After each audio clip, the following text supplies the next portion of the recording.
I saw that he was standing behind me. I didn't notice when he entered, and I was completely shocked to see him here now, of all times. Honestly, I believed he was truly dead. His sudden appearance left me speechless. It was really bad timing because I had just stepped up to the podium to deliver a eulogy for my husband lying in the coffin before me. Like the last time I saw him, 30 years ago, butterflies swarmed in my stomach. I caught my breath and my heart skipped a beat. Perhaps my intense gaze and silence sparked curiosity because most people turned to figure out where I was looking. This only fueled more interest because among the crowd gathered for the funeral, only my younger sister Elaine knew who he was. Looking at her, I realized she didn't recognize him. I did. There was no way I wouldn't recognize him. He just stared at me. Then, his lips stretched into a smile. He nodded at me and then turned and walked out of the funeral home. As Jim's wife for the past 20 years, I was supposed to speak. I was so shaken that I just started talking, completely forgetting about my prepared speech. I rambled about how Jim comforted me when I went through a very tough time in my life. Of course, I forgot to mention what caused it. I spoke more nonsense about the loving husband and raising our 2 children. I spoke about the wonderful love we falsely portrayed. I spoke about this alcoholic, unambitious loser, as one does at funerals. Naturally, I omitted all of that. I even cried. It was easy for me to do. No one even suspected that I was crying not for Jim.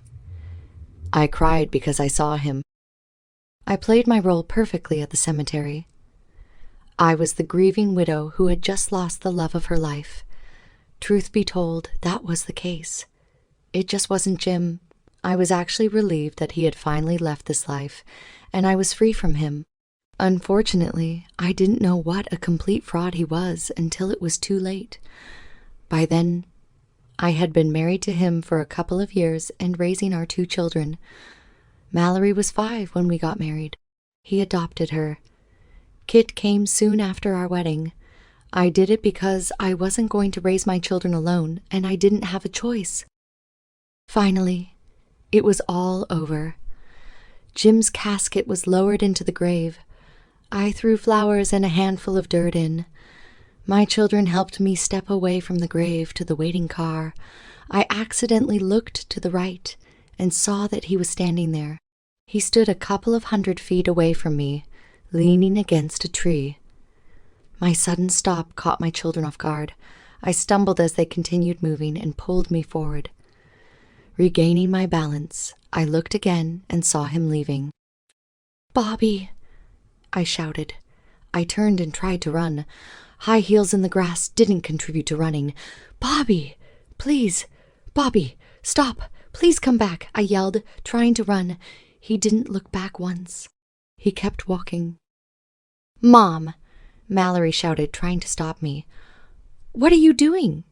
Who is this person?" "Please, you have to stop him. I need to talk to him. I can't let him go again." "What are you talking about, Mom? Who is he? And what do you mean by not letting him go again?" Mallory asked. It was already too late. I fell to my knees crying, watching him get into the pickup and drive away. My heart felt like it exploded as I lost him again. He wasn't dead. He was alive. It made no sense. If he was alive, where had he been? And why did he never come home? I mourned him. I was devastated when he disappeared. Now I was devastated again by his sudden reappearance. It was 30 years ago. Give or take a few months. My wonderful husband, Bobby, was supposed to return from his business trip tonight. I had fantastic news for him, and I was preparing his favorite dinner to celebrate. Even a bottle of Merlot was waiting for him. I had the timing down to a science. He was supposed to be home exactly at 6 in the evening. He would have time to go upstairs, take a shower, and change before dinner. I planned to share the wonderful news over dinner, and then we would celebrate most of the evening. I even prepared some special lingerie for later. 6:30 came and went. Perhaps the traffic was worse than usual. 7:00. Maybe there was an accident on the highway causing delays. 7:30. I was starting to worry. 8:00. Could Bobby have been in an accident? By midnight, I was in complete panic. At 1 in the morning, I started dialing his pager. He didn't have a mobile phone at that time. Perhaps if he was in the hospital, someone would have noticed his pager ringing and called me back. The next morning at 8:00, I called his office. No one had seen him or heard anything about him. I contacted the police and told them I was concerned because he hadn't returned home last night.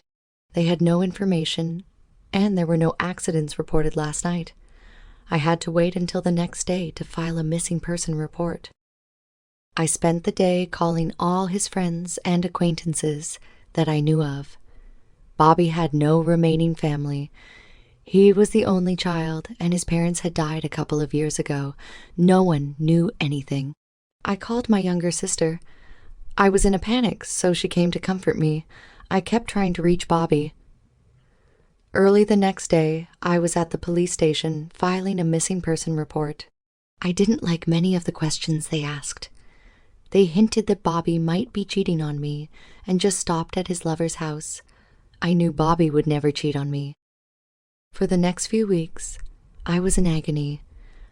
My sister stayed with me and tried to keep me as calm as possible. Too much stress would be harmful to the child growing inside me. It was the news I was going to tell my loving husband. He would become a father. We had been planning and trying for some time, and it finally happened. The only thing I was told was that they found Bobby's abandoned car in a shopping center 2 towns away. There were no other clues. Within a month, I had serious financial problems. I wasn't working, and Bobby's salary was no longer coming in. His company had fired him for not showing up. I used the savings we had to hire a private detective to search for Bobby. After 2 weeks with no information, I ran out of money to continue. Although we had no credit card debt, there was still a mortgage debt on the house. Since no money was coming in, I was already 2 months behind and couldn't catch up. At that time, Jim was just a godsend. He was Bobby's best friend, and over the past few years, we had become very close. He made sure I had food and essentials, but he couldn't help with the mounting bills. Unlike Bobby, who was smart and ambitious, Jim was quite lazy and unmotivated. He also wasn't as smart as Bobby. In short, Jim had a mediocrity complex. The bank evicted me. Elaine had only a small 1-bedroom apartment, so I couldn't stay there. Without a real income, I couldn't afford my own apartment, but Jim rented a 2-bedroom trailer. I moved in with him. Eventually, he took care of me. Why didn't I try to get a job? Who would hire a pregnant woman who would soon go on maternity leave? So, let me anticipate your questions. Yes, I moved into Jim's bedroom. It was a mobile home with 2 bedrooms, so we needed one for the baby. It was either the couch or Jim's bed. Plus, Jim took care of me. It wasn't real love. At least not for me, but at least it was nice. No, it wasn't as good as with Bobby, but it wasn't that bad either. Eventually, Mallory was born.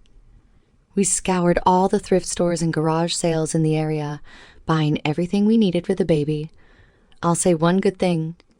Jim adored Mallory. Eventually, I had to get a job as the bills were piling up, and Jim lost his job again. Since I hadn't worked in several years, my choices were limited. Eventually, I managed to get a job as a salesperson at the local department store. For the next 5 years, I continued trying to find Bobby. I couldn't afford a private detective, but I used what little I knew about computers to find his name and any other information available. I kept pressing the police about his case, and I checked every anonymous body that turned up. I found nothing. In the end, I ran out of options. I forced myself to accept the fact that he was somewhere dead, and I would never find him. Besides, Jim pressured me to move on with my life. I filed for divorce due to abandonment. 6 months later, Jim and I got married. 6 months after that, Keith was born. For the next 2 years, everything fell into a kind of routine. I went to work. When Jim had a job, we would put the kids in daycare until one of us got off work to pick them up. When Jim finished work, he would look after them until I came home. Jim started drinking more when Keith was 2 years old. It became evident that I truly didn't love him and never would. He found it harder to find and then keep a job. When Keith was 5 years old, I first discovered he was cheating on me. I ignored it. I ignored the second affair too. Then I ignored all the others. We largely became more like roommates than husband and wife. I won't say friends with benefits because by that time we weren't even friends. We occasionally made love, but it was just an exercise to relieve stress. Over time, I really started to despise him. Looking back, I'm almost certain I subconsciously blamed him for all my problems. We never had much money, and we always seemed to be struggling to survive. I tried my best, but I was very unhappy. Nevertheless, I did everything possible to raise my children right. I think the kids were okay. But I couldn't help comparing my new life to the one I had with Bobby. So here we are at last. Jim's drinking and lifestyle finally caught up with him. He was in pretty bad shape by the time his heart decided it had had enough and gave up. Elaine finally married a decent man a few years ago, and they bought a nice house to raise their 2 daughters. Mallory finished college and climbed the corporate ladder. Keith decided to join the Navy after high school, and things were going well for him. We just returned to my sister's house after the funeral. I haven't had the desire to go back to the old mobile home. Besides, after what happened at the cemetery, it was quite obvious that I couldn't handle being alone. What happened? Whom were you shouting at? Elaine asked, seating me on the couch. Bobby. My Bobby was there. Bobby is dead. He died 30 years ago. No. He was at the funeral home, then again at the cemetery.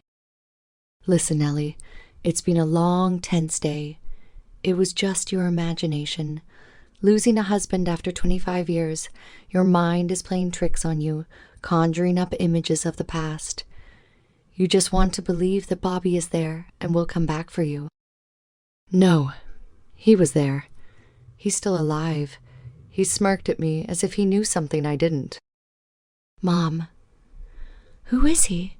And why is he so important? Mallory asked. He's your father, dear. He was my first husband and the love of my life. What? But you always? I thought. How can this be?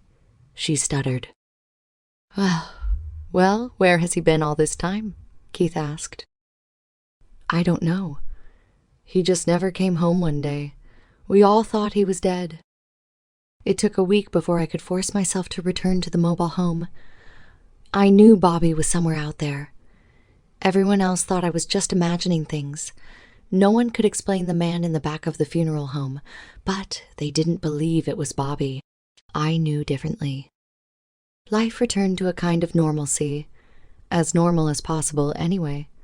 Some friends occasionally pressured me to stop after work and have a couple of drinks. I was quite attractive for my age, and occasionally someone would hit on me, but I always turned them down. I had no one else. It was a year later. One evening, I came home from work. I opened the door and walked in. I almost fell when I suddenly stopped. There, on the couch, sat Bobby. Bobby, I mumbled.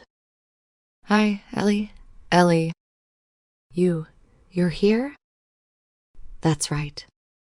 Where have you been, and why did you disappear? You know why? No, I don't know. You just never came home from your trip. You disappeared. I thought you were dead. I was dead. Sure, my heart was beating, and I was breathing, but everything else was dead. I don't understand. Ellie, Do you remember the last time I came home from a business trip? Of course I remember. I always remember when you came home from a trip. We would make love all night, and the next day you would stay home to recover. No, Ellie. The last time I came home, it was my last trip. You didn't come home. I waited all night, but you didn't come home. It was Thursday night, and I had prepared a special dinner to share wonderful news with you, but you never came home. But I did come home, Ellie.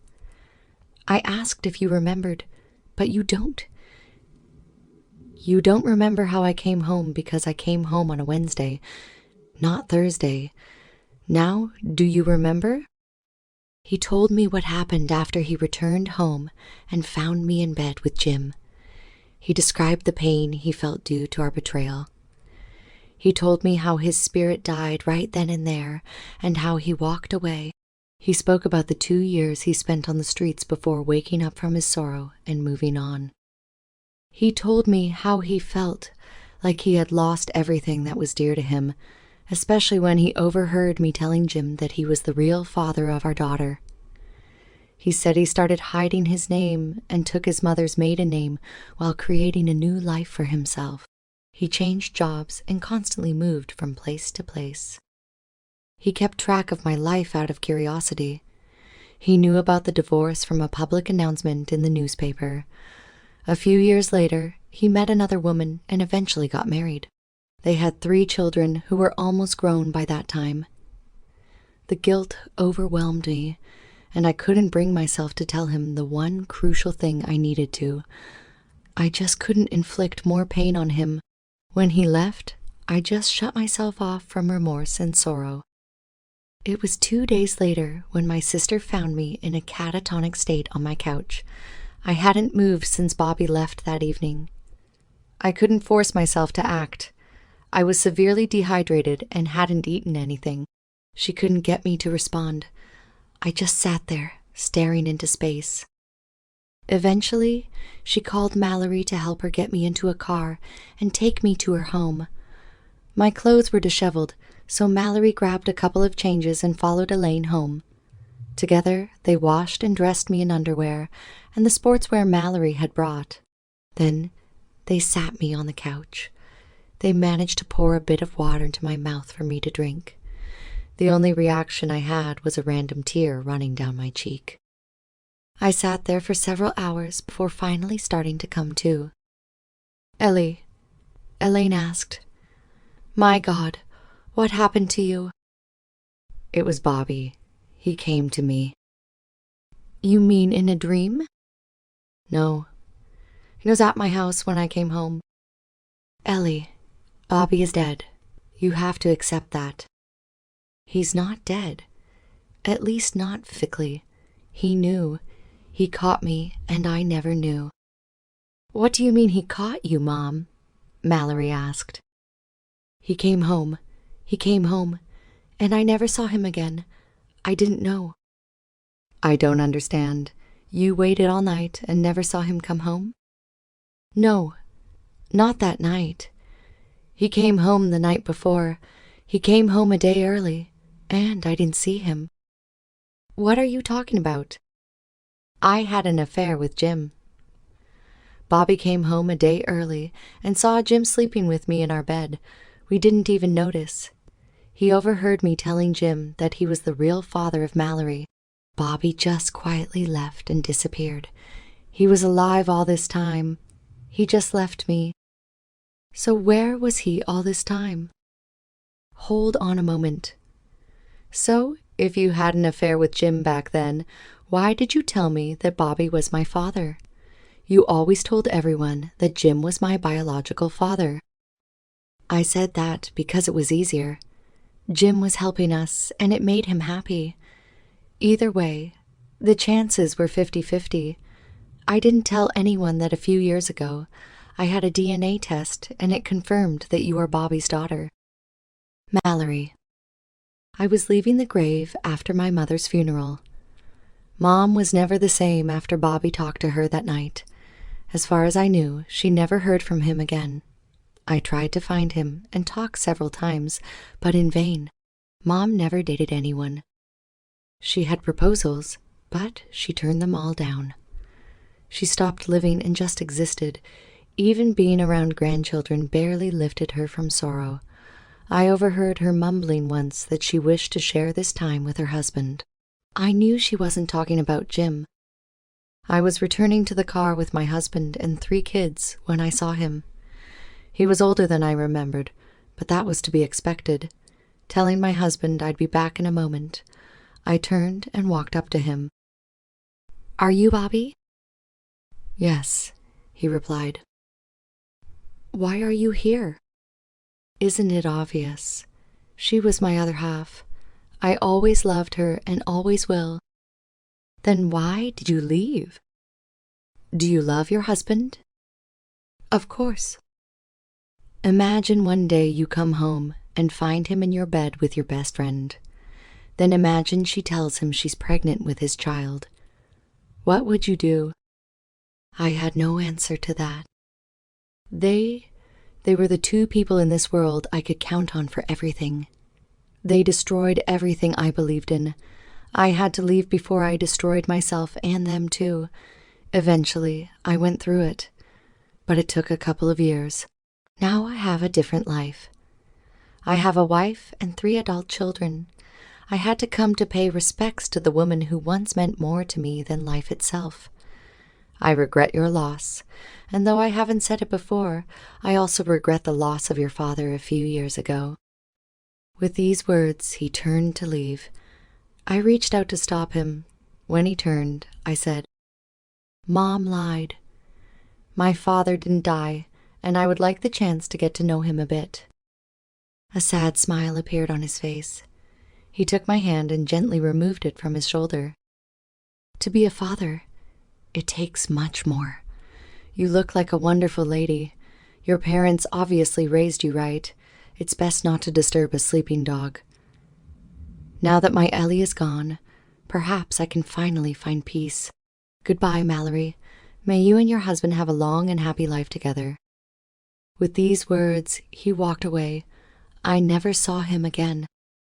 Several years later, I learned of his death. I did attend the funeral. I listened as his wife, son, 2 daughters, and a few friends spoke of what a wonderful person he was. They also talked about bouts of deep sorrow he went through.